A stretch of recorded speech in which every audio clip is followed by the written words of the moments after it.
Good afternoon if you're on the East Coast. Good morning if you're on the West Coast. And if you're in Hawaii, enjoy the beach. My name is Dan Fishman. I am the executive director of the People for Liberty. And we are on the Liberty Lunch Power Hour. Our guest today is going to be Nickolas Wildstar. Nick's going to be here any minute now.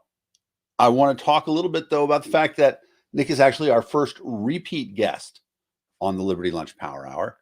And that's awesome because we have good news. And I don't want to spoil it too much, but let me recap the story a little bit. A week ago, we had, actually a week ago Friday, so 10 days ago now, we had Nick on the air where he was talking about the scenario that he was in where he had been sentenced to 6 years in jail for the misdemeanor crime of recording himself in a courtroom. However, and he'll explain this when we get into it, where he recorded himself wasn't an actual courtroom. It was a mock room designed to, those of you who have had the misfortune to go through the judicial system know that it's so incredibly crowded now that a lot of times we have scenarios where people are, they have alternatives to court that aren't actually court. Like you can have a magistrate who will administer your traffic court cases, or a person who there's other alternatives to court. So Nickolas Wildstar was in a court alternative where there was no court stenographer, no recordings of what were going on, and so he wanted to have a record of what actually happened, so he recorded himself. And there is a California law that says it is legal to record any public official in their place of business, which would include, of course, a judge. Now, the person who actually administered this case wasn't overseeing a court. So, and Nickolas had to sign a thing saying, do you accept that even though this is not a court, the ruling here will be final? And he actually didn't sign that either.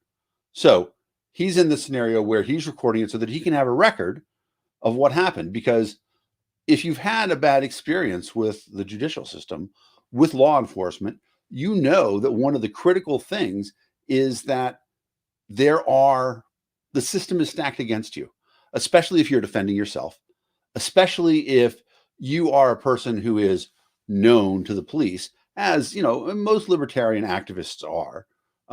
If you're in that scenario, you want to have a record of what's happened. And so Nick recording himself is not according to California law, is that illegal, because he wasn't in a court. However, they were able to bring a charge saying that, well, it was a court, even though it wasn't supposed to be a court, and that he was breaking the law in that respect.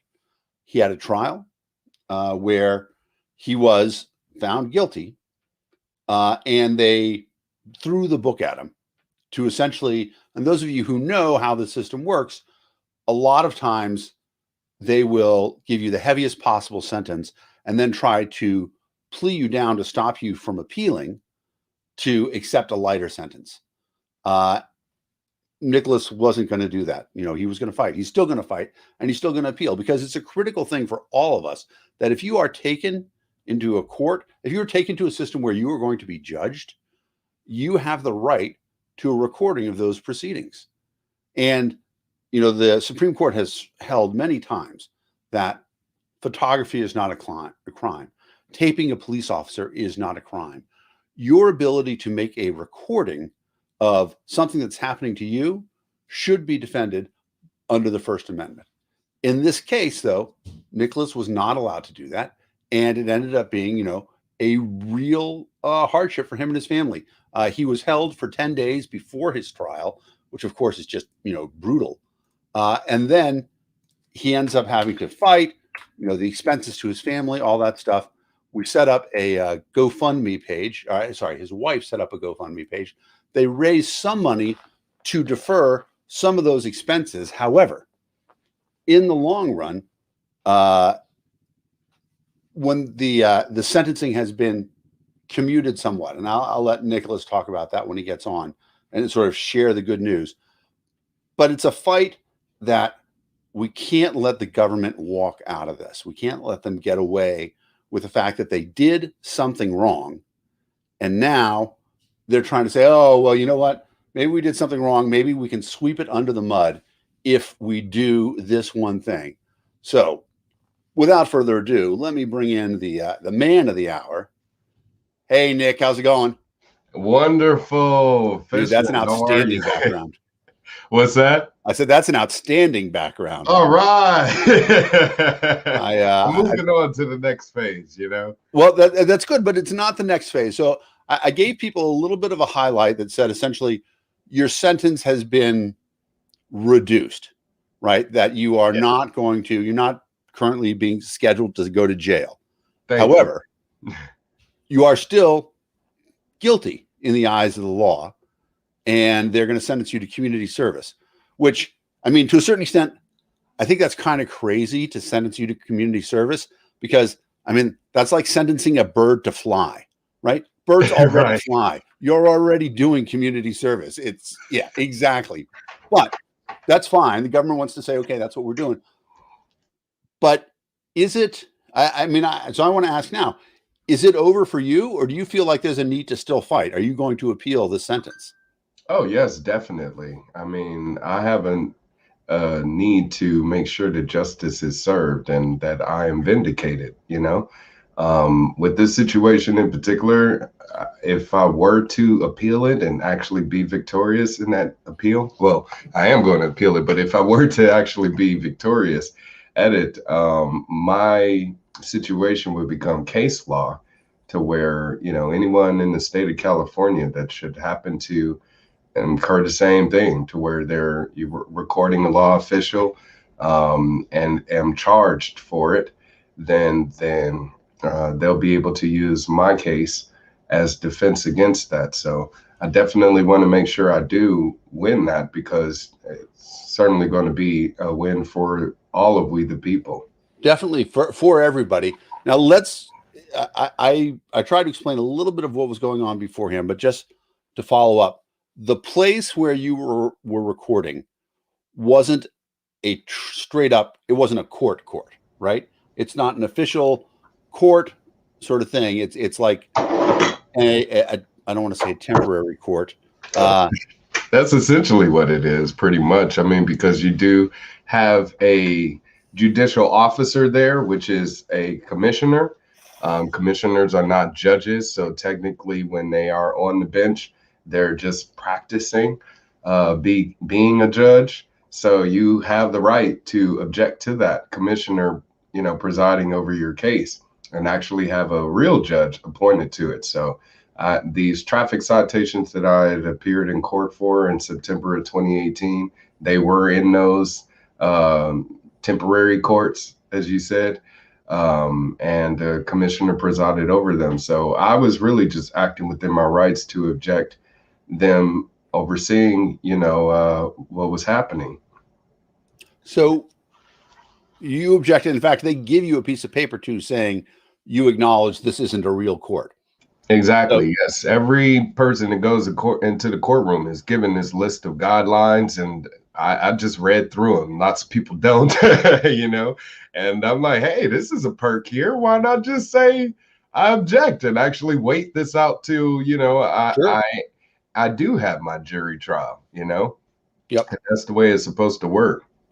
And if you hadn't recorded what was going on there would have been no record of what actually happened because the official record taking, it wasn't like a normal court where there are cameras that are being run by the court and there's a stenographer who records every word that's said and everything like that. This is a different scenario in terms of what's going on. Yes. Well, traffic courts in California, there is no court reporter. So there is no stenographer. There aren't any video cameras in any of the courtrooms. So the only thing I guess you can rely on is the audio equipment and or possibly a transcript being made from that. But since there is no stenographer there, no court reporter, You're just reliant upon all documentation of activity to be done by that supposed audio recording. Other than that, everything that's happening is technically off the record. And to me, it's a crazy thing. I think about back to one of the things that Gary Johnson said when he was running for president. He said, the greatest device in our lives right now for social justice, for criminal justice reform, that's done more for law enforcement than anything else, is the cell phone. The fact that you can record everything that's happened. So there's no dispute. And I think about, we think about all the cases that, we don't know what would have happened to George Floyd if somebody hadn't been recording that, right? I mean, it would have been another death of somebody who was resisting arrest, and the police would have said it was justified. Exactly. All these other scenarios. And so there should never be a scenario in which government says, oh, you know what? That's here, you can't record yourself. Here, we don't want there to be any recordings. Here, we want everything to be in secret, because justice isn't supposed to be secret. And not at all. If you would think in our courthouses, especially, we wouldn't want there to be any secret activity happening. I mean, if we don't want it happening in our state legislator's office, or in the governor's office, even this guy, then we want to make sure that they're being completely transparent in their activity. Unfortunately, that's not happening in our courtrooms all throughout the state and throughout the country as well. It's up to we, the people, to hold them accountable. That's exactly what I was doing. I mean, recording the judge presiding over my own court cases, not the entire courtroom and all court activity. It was just my own case. So recording that is no different than if I was pulled over by a police officer during a traffic stop, or at a DUI checkpoint, or any other type of interaction with a public official. And it's sad that, again, I'm being censored. So that should be a red flag to everybody out there as to why they're doing their best to make sure that I'm silenced. Well, hopefully we're doing a little bit to fight against that by pushing this out there to everybody. One of the things that I want to remind everybody about is that there is right now a GoFundMe. I'm going to put it up on the screen. Where is it? Here it is. And it's really easy. GoFundMe.com/freewildstar. So get there right now. We've done a pretty good job of raising money. We're up to about $2,800. A little bit of the story by your wife, Crystal, about what happened. And, oh, look, it's funny. Right here, somebody says, oh, I'm watching a live conversation between Nickolas Wildstar and Dan Fishman. So that's awesome. Glad to see that happening right now. And guys, this is one of the important things we do, because Nick's not fighting for him. He's fighting for us. And, it would probably be easier, right, to just say, you know what? I'm just going to take it. I'm going to walk away from the court case. I don't want to fight anymore. I don't want to spend any more money. But if you do that, we all suffer. And so I want to thank you. I'm happy for everybody who's donating. I want to be nice to see another few $100s come through while we're doing this show. Yes, it's much needed. I got to ask you a little bit about the guy who seems to be looking over your shoulder on our camera. Gavin Newsom, who likes to go out to eat at the French Laundry, which I just want to say, so back in the day, I was a .com engineer. I used to go out to Silicon Valley, and one time we went to the French Laundry. That place is insanely nice, insanely expensive, and nothing about it says when there's a pandemic on, it's exempt. It doesn't have to be immune from the rules. And so Gavin Newsom put all these rules on that said, people couldn't go to libraries. They couldn't eat to libraries. People couldn't go to restaurants. They couldn't eat indoors, anything like that. But then he put all those rules in place, and then he himself violated them, right? He went to go eat at the French Laundry. Yeah. And he didn't think twice about it. The sad part was the only reason why he came out with a public apology was because he got caught. There was an investigative reporter that shared pictures of him inside the restaurant, because at first he pretty much dismissed it. But once the pictures came out and actually proved that he was in the restaurant, then he did a press conference and basically, gave this empty spiel Yeah. and ended it with, I need to practice what I preach. Where he said, he didn't say, I'm sorry for what I did. He said, I'm sorry I got caught. Exactly, basically.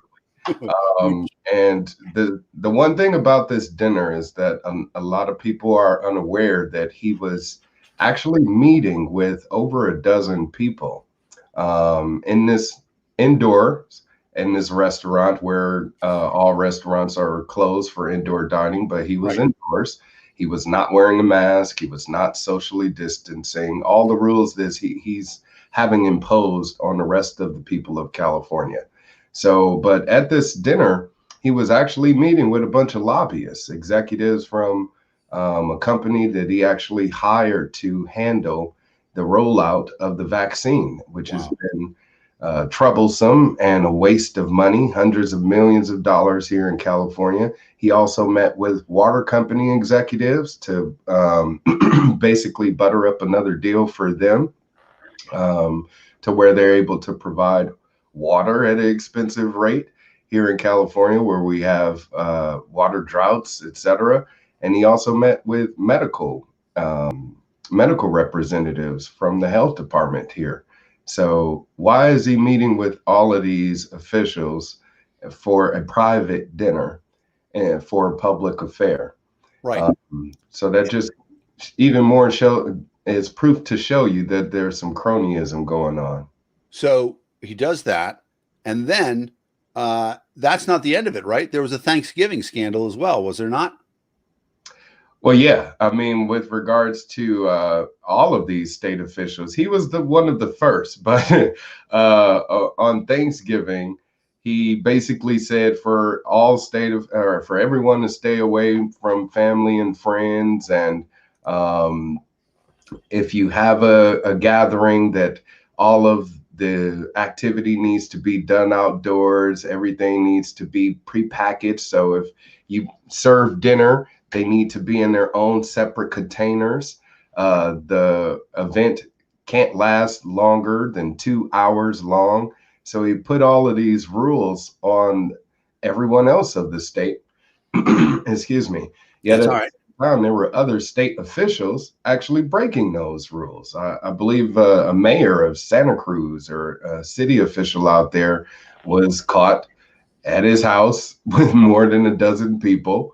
Some city officials down in San Diego and Los Angeles, they were just pretty much all caught breaking these rules over the holiday period. So, and it's funny because it points out, the real hypocrisy, that there's a lot of times where they say, okay, we've got rules that we expect everybody else to follow, and we're going to codify them, right? They're going to make them laws. They're fines, penalties, all that stuff.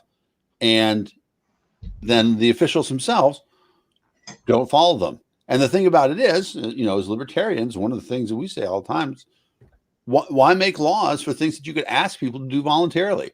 If you told everybody, we think this is the best thing for you to do, this is the safest thing for you to do, then we wouldn't have any of these problems. We wouldn't say, oh, you're violating your own rules or things like that, because people could say, I looked at my situation, I decided what was the safest thing to do, and we did what we thought was a safe thing to do. But instead, because they're going out there and because they're making laws, it's that's the part that's galling about it. So tell me a little bit about how the recall works in California, because I'm trying to think, who's the last governor in California that wasn't recalled? Right. Well, one of the first governors here recalled was another Democratic governor. It was Governor Gray Davis. And when he was recalled, we replaced him with Arnold Schwarzenegger.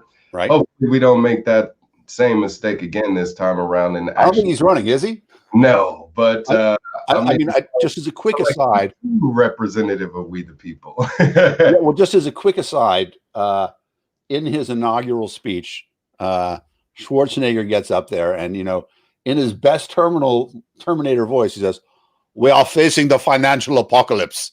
Well, if you're going to give me sound bites like that, Right. maybe I can accept you being governor.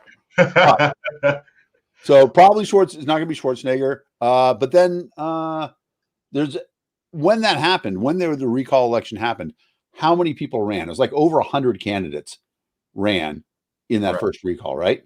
Yeah, I mean, it was pretty much like a free for all. So you had tons of people running for governor. Then you had a porn star. You had other Mary Carey. actors. I don't know how I know that. Yeah, you had all sorts of people running for office then. But like I said, because it was pretty much a spectacle, you had Arnold Schwarzenegger still the scene with his superstardom. So he was elected governor. In this gubernatorial election, in this special election for the recall. So far, there hasn't been any celebrity, candidate that has stepped up. I believe Kanye West was talking about it when his bid for president failed. So since he is a resident of California, well, and he has an established party, right? Kanye runs with the birthday party. Yeah, exactly. And but right now, I think he got his hands full with this divorce and all sorts of other personal issues. Sure. So I think he should more so focus on that, get his life, in order first before he attempts to govern the people of California's lives. So the fact that there's going to be that there's hundreds of candidates leads me to believe that getting on the ballot isn't that complicated. Can you tell me what's involved in getting on the ballot to run for governor in California?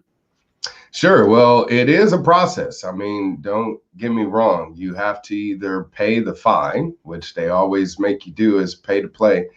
So in order for you to get on the ballot, it is about $4,500 plus, which doesn't come easy, especially these days during the pandemic when lots of people have lost their source of income and are living off their savings, like myself. So that money is going to be fundraised by the public or special interest groups. And most likely, of course, that's what's going to happen with him. He'll be able to get tons of money and funding from all of the unions and the party, not to mention the fact that, he has been in office for so long. He's doled out a lot of political favors. Like you mentioned, all the people who, got to eat with him in a restaurant. Exactly. I'm pretty sure that if you get invited to go eat with the governor at the French Laundry, you're probably going to donate $1,000 to his campaign. Exactly. Yeah, or 10. Is 10 the cap in California? For each individual, I think it's 10,500 or 15,000, something like that, the maximum per individual. But he's got a few definitely contributing that max.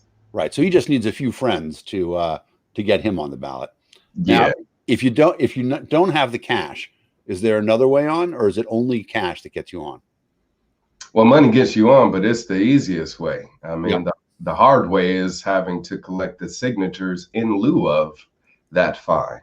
I believe it's about 10 cents, probably 10 cents to 50 cents per signature. So do the math.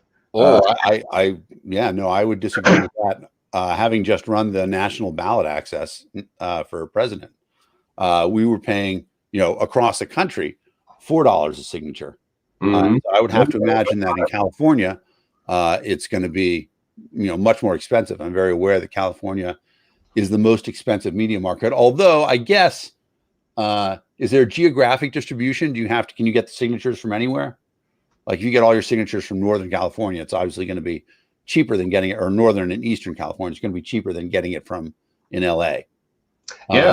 You're able to collect all of the signatures from wherever you need to be. It's just a matter of hitting that, certain amount.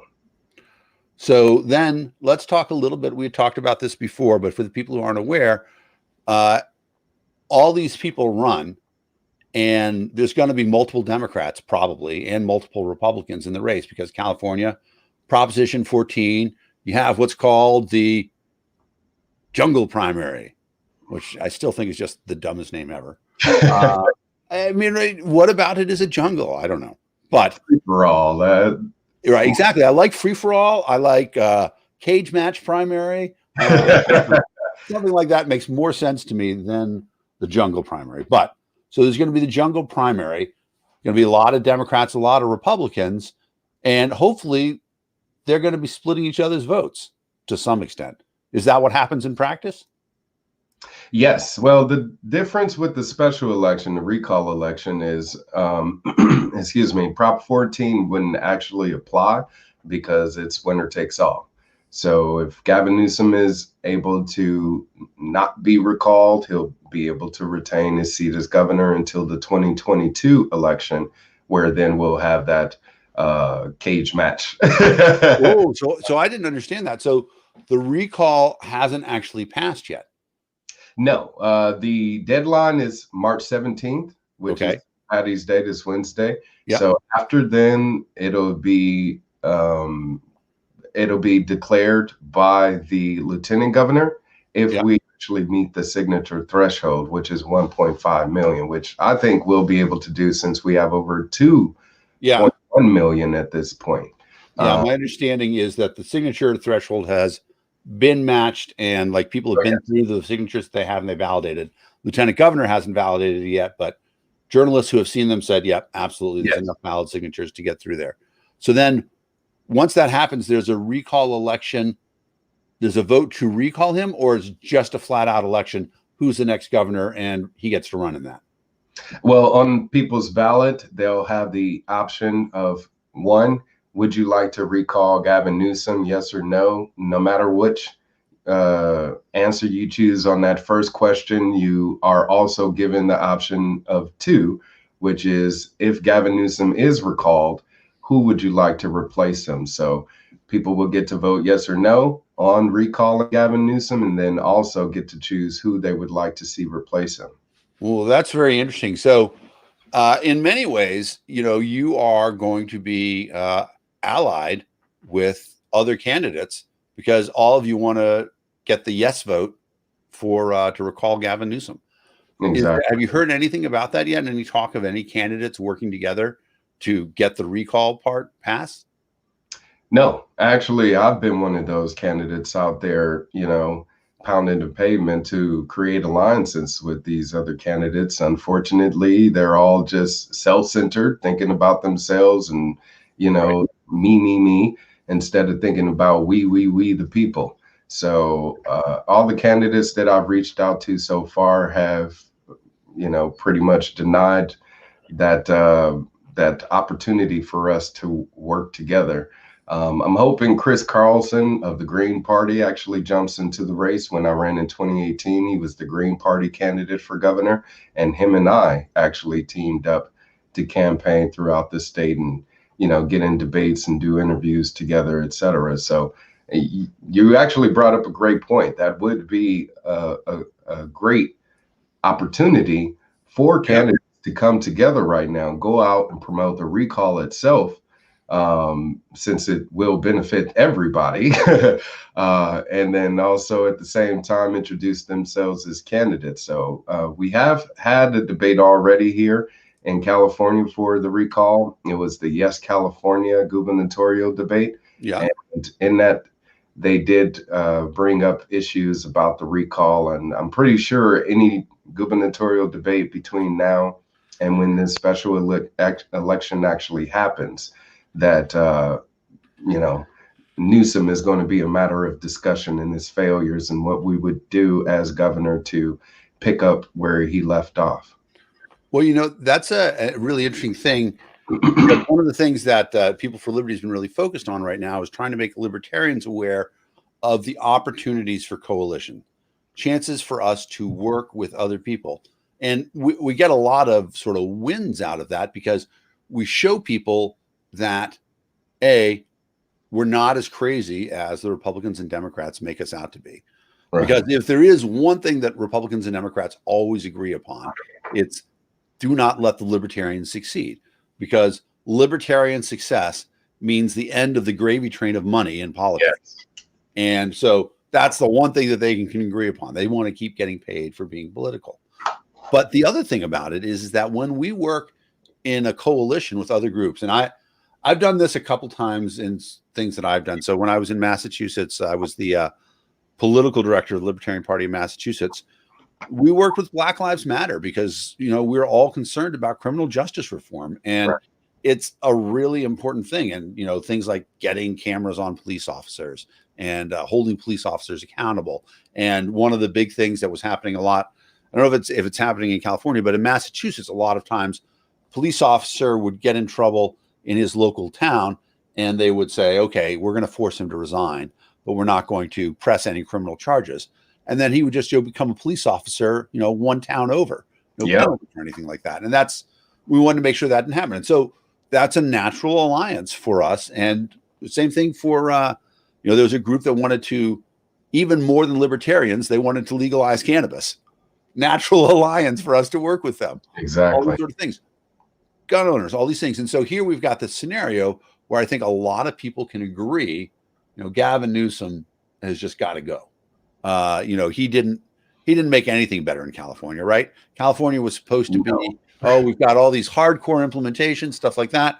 We're not going to have a problem ending up like New York or ending up like Florida, but really California's numbers have been nothing special, right? Not at all. You would think that our numbers would be better with us being one of the harshest states when it comes to imposing,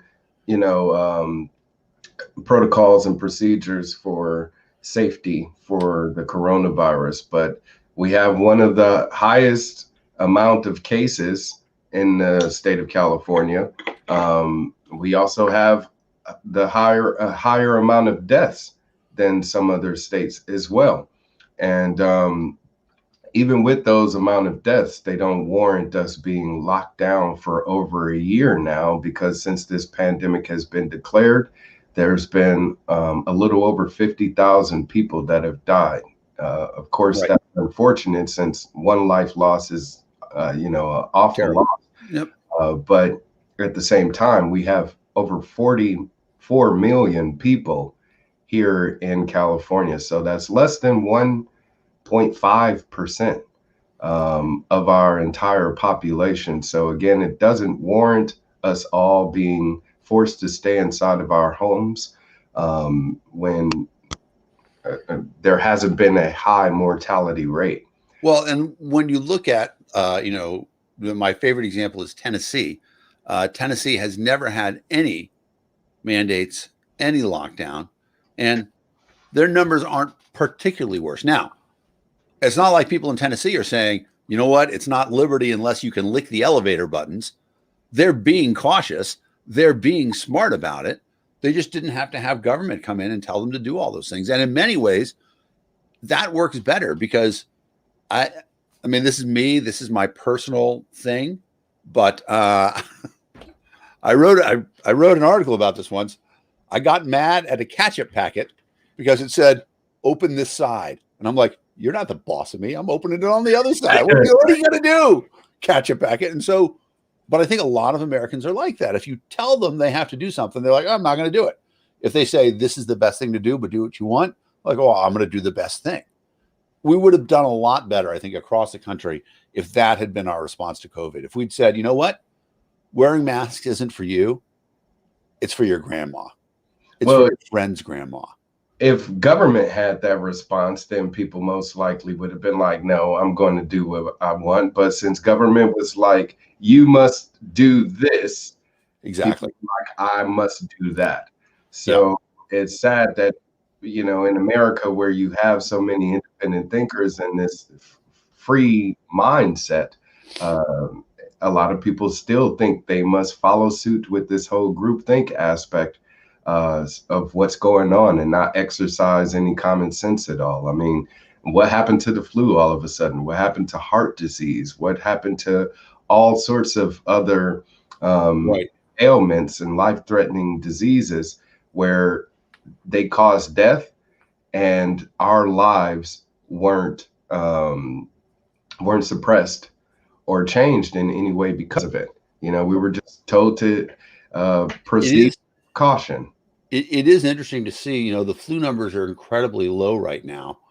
And me personally, I think it's because of all the precautions that we're taking. And that scares me because I don't want government to think, oh, you know what? We should keep this up, that this is what we're going to do to keep people safe, et cetera, et cetera. When in reality, there's, the CDC has said, and I know controversial organization for some people, but the CDC has said something for a long time that I think people are more conscious of right now. Washing your hands on a regular basis does more to keep you from getting sick than anything else that you can think of. And yet, up until before COVID, right, the numbers were really low. Less than 25% of people were washing their hands on a regular basis. And now the number is something like 80% of people are washing their hands on a regular basis. Well, who's providing those numbers, though? It's ad hoc polling, and chances are, if you ask me in a mall if I wash my hands, I might say yes. That's an excellent point, especially if you catch me going into a restaurant. You wash your hands today? Yes, of course I wash my. Right. Well, I think if in general, the majority of people did exercise good hygiene. I mean, or else we'd be living in a lot more filthier environment. That's just a fact of the matter. But to say that now all of a sudden people are washing their hands more and, being more cleanly is a bit of an exaggeration, because there wasn't any much polling done then to see and compare and have actual facts to compare it with. So it's a bit out of proportion, I believe, for them to continue imposing these lockdowns. I'm not saying that we should have the lockdowns, but I do think, at least, in my personal basis, I see people so much more cautious using hand sanitizer out in public, things like that, than I ever saw before. So that's funny, because I still see guys piss at the damn urinal and then walk out of the bathroom and they'll use a napkin to grab the doorknob and then walk out. Exactly. Well, at least they're not spreading the germs, whatever the case may be. P.T. Barnum famously said, nobody got poor by underestimating the intelligence of people in the United States. You can't. We have to accept that, guys, in terms of where our hygiene is, we set the low bar. And others, but as a group, we're not great about hygiene. So even if we were just to get a little bit better, so all that stuff, California, though, it's got more issues than just COVID too, right? There is you guys have got some crazy taxes. Yeah. Out of this world taxes, like the highest in the nation taxes, which is why as governor, I plan on eliminating many of those taxes. And the people of California definitely could use a financial reprieve right now more than ever before. It's sad that we're still being taxed for our public schools, yet our kids can't even go to school. We're being taxed for our roads, yet there aren't being any road improvements. We're getting taxed for cleaning up our neighborhoods when there hasn't been any efforts to clean up our neighborhoods. So it's sad that we, again, are just paying so much in taxes and not seeing much of a return for it. So I will be, again, terminating all of those using the term. What is income tax at in California right now? I believe it's about 16% per individual. Wow. That's crazy. It is. And then higher, depending you also pay really high prices on gasoline, right? Your gas tax. When's the last time you bought a gallon of gas, and how much is it?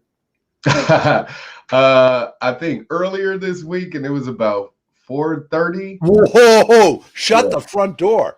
I was mad because here in Maryland it went up to $2.50 a gallon for regular. And like today was the first day I went out and I saw it. I'm like, I'm not paying that. It's California, man. $2.50 is the regular. Wow. The normal day. Then it just scales up from there.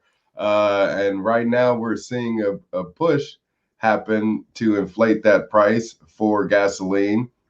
Which is another thing I want to do, is cut excise taxes like the gas tax and, utility taxes, etc. Just so again we can save some of that money and keep it in our pockets where it belongs instead of it being taken by the government officials like him. Right. And then, one of the other things about it, something that, people don't realize is that California has, a lot of industry that actually is being subsidized by the government, by state government to give sort of unfair advantages across the way. And so, like, I know there's this tremendous agricultural business in the Imperial Valley, but the Imperial Valley used to be a desert. It's being watered, it's being irrigated through taxpayer money to grow food there. One of those, perfect examples of taxpayer money going to benefit certain people in certain industries rather than, a basic keep your money for yourself. People know how to spend their money best, that sort of thing. Let me ask you another thing. One of the things people have said all along is that California, we were talking a little bit about water. They say, oh, California would have this incredible drought and people would die if it weren't for the government managing the water. But that's not true, is it? It's actually the opposite. The reason why you have a lot of farmers out here upset and us experiencing periodical droughts is because of the regulation being imposed by government. I spoke with a business owner who has a tomato company, and he's one of the largest tomato manufacturers in the entire world. Okay. And his plant, his farm is here in California. And he was saying that basically he was fined and had to fight the government over them charging him for his water usage to grow the tomatoes and have the tomatoes processed so they can make ketchup and other type of products. And he's like, what do you want to do? Fine me for using the money so I can make food, or stop using water and we make less food?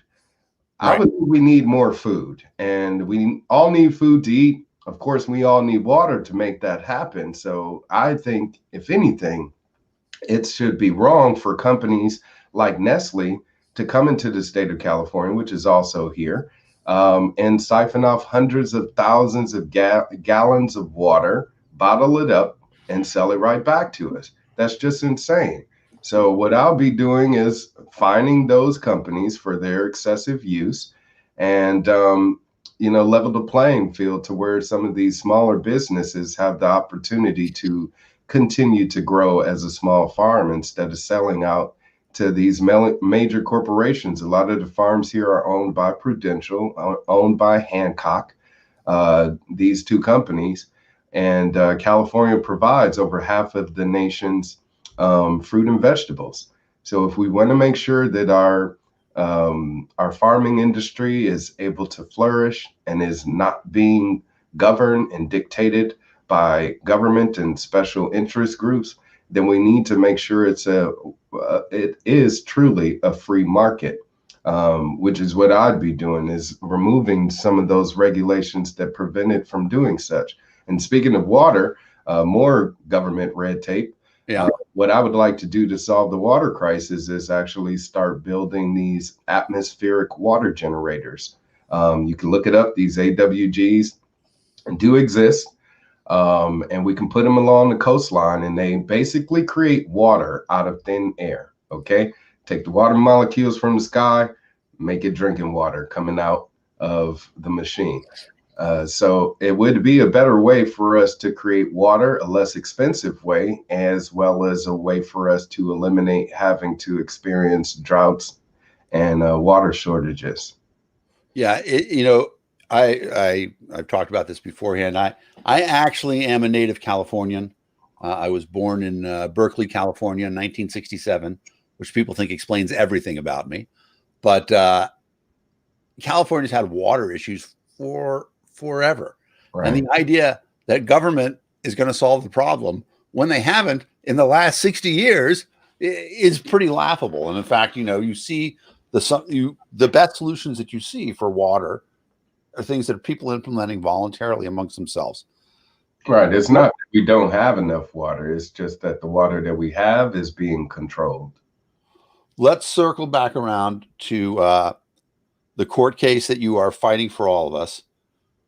Are there any dates coming forward in the future? Anything that people should be aware of?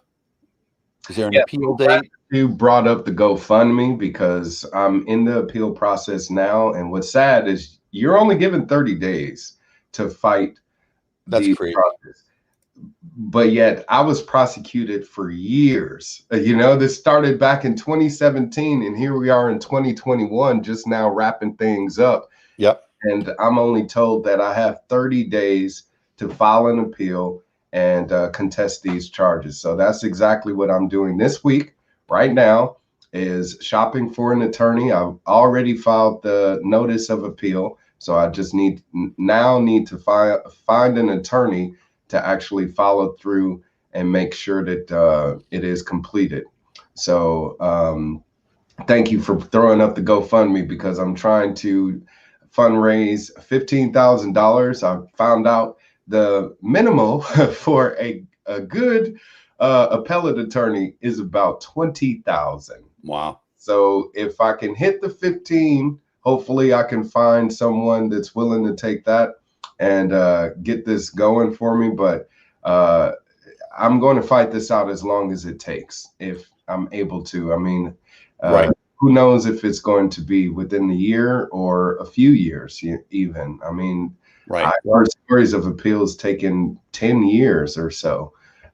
So it's sad that it can be drawn out for so long, and we have to keep paying money towards this process. Right, exactly. That's it, that there's a price tag on justice. And so, one of those things where it's important that everybody get involved, because we can't let this be a case that we don't fight because people aren't willing to pay for it. Right. And the justice system is deliberately set up so that it is more than, I don't want to say more than one honest man can afford, but it is more than the average person can afford to fight when the wheels of justice are stacked against you. So, you know, if you're a millionaire, of course you can fight for it. Yeah. And if you're a regular person, you got to have help from other people who want to see justice. So this show, we're talking about that. GoFundMe.com/freewildstar. We want to clarify, this is to set Wildstar free. You don't get a free Wildstar coming to your house. But if you were to come out to the California convention, we'd probably see you there. Have you guys had your convention yet this year? No, it's coming up in the next month or so. It's going to be in Visalia. So awesome. So that's what happens.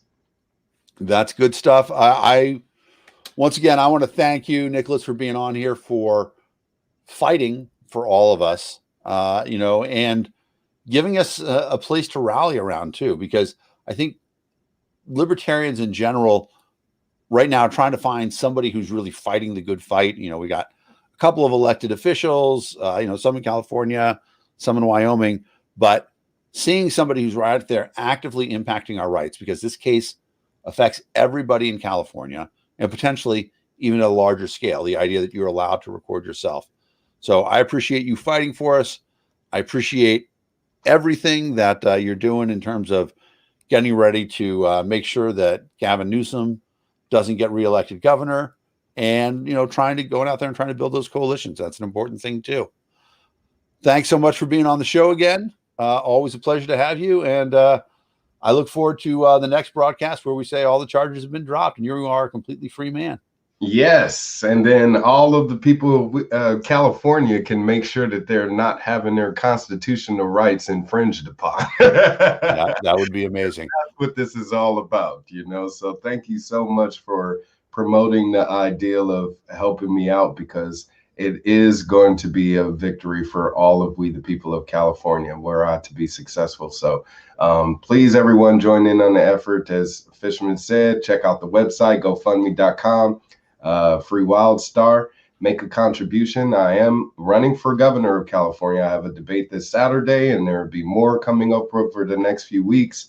So check out my website, wildstar2022.com.